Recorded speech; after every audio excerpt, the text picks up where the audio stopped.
Didampingi oleh pengurus DPC PDIP Banyuasin Askolani Jasi, mengambil formulir pendaftaran dan penjaringan calon Bupati Banyuasin di 3 partai besar yang ada di Kabupaten Banyuasin.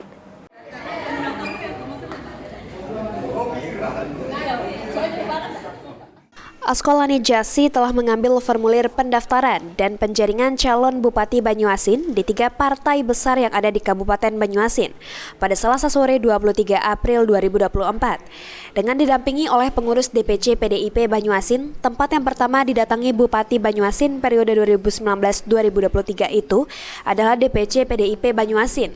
Setelah mengobrol singkat, Askolani Jasi langsung diterima oleh panitia pendaftaran dan penjaringan bakal calon bupati dan calon wakil bupati Banyuasin.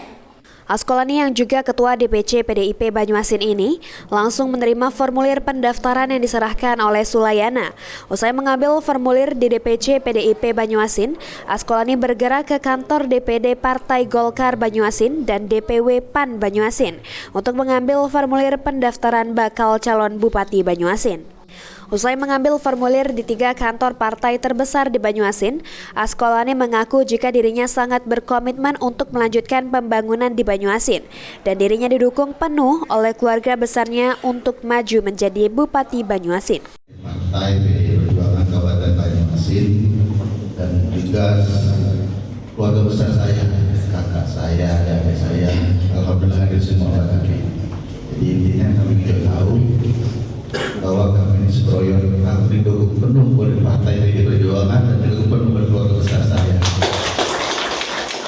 Suryadi, Paldi, lagi 1, 2, 3.